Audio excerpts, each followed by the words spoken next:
नया नहीं है टिड्डी दलों का हमला। 200 साल से नुकसान पहुंचा रही टिड्डियां आजाद होने से पहले ही लड़ रहे टिड्डियों से। दुनिया में सबसे पुराना है भारत का टिड्डी नियंत्रण कार्यक्रम। आजादी से पहले की गई थी स्थापना। 1939 में की गई थी टिड्डी नियंत्रण संगठन की स्थापना। क्या आप जानते हैं कि भारत में टिड्डियों का हमला कोई नई बात नहीं है। टिड्डियां हमारे अन्नदाताओं को आज से नहीं बल्कि पिछले 200 से भी अधिक सालों से नुकसान पहुंचा रही हैं। यानी आजादी से पहले से टिड्डियां इस प्रकार किसानों की फसल पर हमला कर उन्हें नष्ट करती आ रही हैं, लेकिन हमारा देश सालों से उनसे प्रभावी तरीके से लड़ता भी रहा है।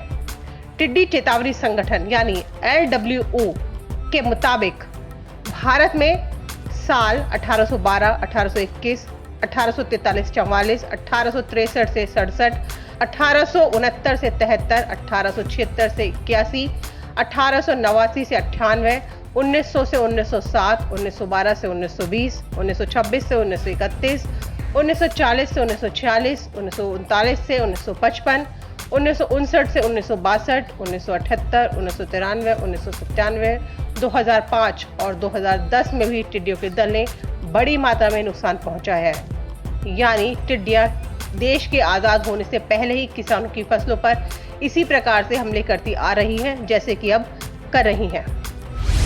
टिड्डी नियंत्रण के प्रयास।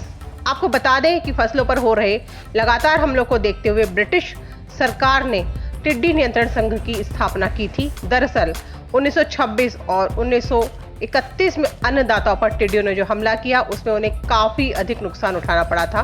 पूरे देश में किसानों की फसलें नष्ट हो गई थी। ऐसे में ब्रिटिश सरकार ने 1939 में कराची में टिड्डी चेतावनी संगठन की स्थापना की थी। 1939 में स्थापना के बाद से 1946 तक इस संगठन का मुख्य काम थार रेगिस्तान में टिड्डी दल की निगरानी करना और तत्कालीन भारतीय राज्यों को रेगिस्तानी टिड्डियों के झुंड, उनकी गतिविधियों और प्रजनन की संभावना के बारे में चेतावनी जारी करना था। साल 1946 में LW कृषि और किसान कल्याण मंत्रालय के तहत संयंत्र संरक्षण, क्वारंटाइन और भंडारण निदेशालय के तहत दिल्ली स्थानांतरित कर दिया गया। तब से यह संगठन दिल्ली में काम कर रहा है। 250 कर्मचारी कर रहे हैं काम। वर्तमान समय में LW में 250 कर्मचारी कार्यरत हैं जो टिड्डियों का सर्वेक्षण करते हैं और हर पखवाड़े में इसको लेकर बुलेटिन जारी करते हैं ताकि किसानों को टिड्डियों के हमले से निपटने के लिए तैयारी में समय मिल सके। LW भारत और पाकिस्तान के टिड्डी चेतावनी संगठन के पदाधिकारियों के बीच सीमा पर बैठक का आयोजन भी करवाता है। इस बैठक में दोनों देश अपने क्षेत्र में टिड्डियों की स्थिति को लेकर जानकारी साझा करते हैं। LW के उपनिदेशक KL गुर्जर ने कहा कि जब तक टिड्डी का हमला नहीं होता है तब भी हम सर्वेक्षण कर रहे होते हैं और रिपोर्ट बना रहे होते हैं। हम संभावित प्रकोपों की जानकारी के लिए खाद्य और कृषि संगठन के साथ समन्वय भी करते हैं।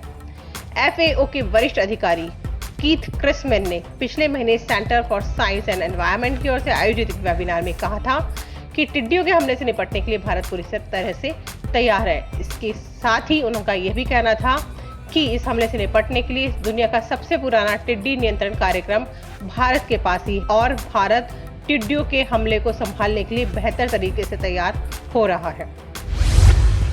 5 साल में 2 करोड़ की फसल नष्ट। दक्षिण पश्चिमी एशिया में रेगिस्तानी टिड्डियों को नियंत्रित करने के लिए FAO आयोग के एक रिपोर्ट के अनुसार 1926 से 1931 तक 5 साल के दौरान टिड्डियों के हमले से करीब 2 करोड़ रुपए की फसलों का नुकसान हुआ था।